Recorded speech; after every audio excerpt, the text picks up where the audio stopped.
सत्संग में आने से आपको ज्ञान होता है,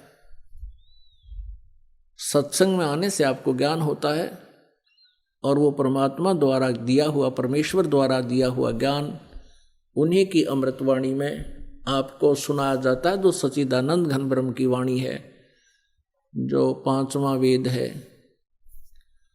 उसके आधार से परमात्मा हमें बताते हैं कि तुम जो साधनाएं करते हो, जिस लोक में रह रहे हो,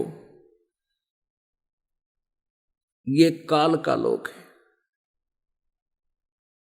और यहां कोई भी प्राणी सुखी नहीं है।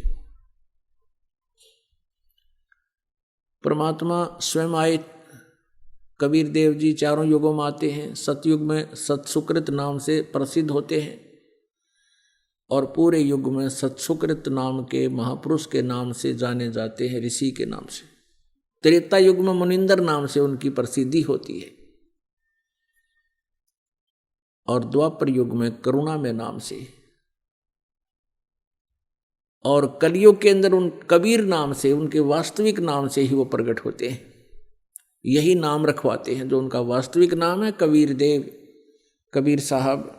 अपनात्मा परमात्मा वैसे भी अन्य कई रूपों में प्रकट होते रहते हैं, लेकिन कबीर देव जो उनका नाम है, ये इस युग में प्रसिद्ध रहेगा।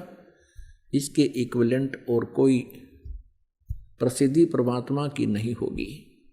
परमात्मा के ज्ञान के प्रचार बहुत कुछ होंगे, उससे हमें लाभ भी बहुत मिलेगा, लेकिन परमात्मा का नाम कबीर देव ही चलेगा कलयुग में। तो चारों युगों में आकर के परमेश्वर ने ज्ञान तो हमें दिया, लेकिन इस काल ने हमें स्वीकार नहीं करने दिया।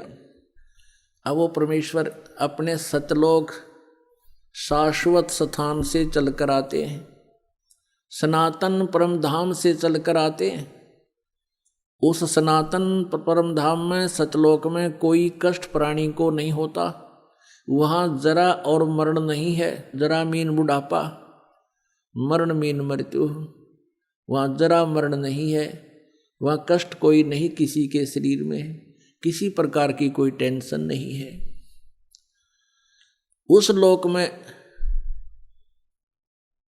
हमें जाने से लाभ होगा, सर्व सुख होंगे। उसका भेद काल ने छुपा दिया और ऑप्शन छोड़ दिया कि उसको तो तत्वदर्शी संत बता सकते हैं, उनसे पूछ लो, मुझे नहीं मालूम। अब परमात्मा सतलोक से चलकर गति करके आते हैं और अपनी प्यारी आत्माओं को अपने विषय में पुनः जानकारी देते हैं। हमने प्रभु की परिभाषा पढ़ रखी है कि वो निराकार है। परमात्मा आते थे, स्वयं कहते थे मैं परमेश्वर हूँ, सारी सृष्टि का रचनहार हूँ, मेरा नाम कबीर है।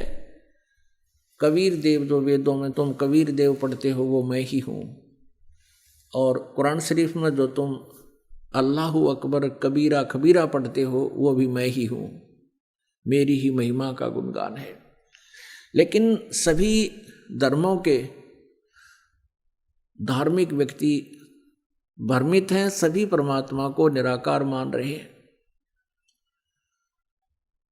और प्रत्येक ने शास्त्रविद साधना करके कंप्लीट साधना ना मिलने से, पूर्ण साधना ना मिलने से, भक्ति ना मिलने से बहुत कुछ ट्राई की, प्रयत्न किए, परमात्मा ना मिलने से ये बात अपना अनुभव पूरे समाज में प्रोड्यूस कर दिया, पूरे समाज में भर दिया कि परमात्मा निराकार है।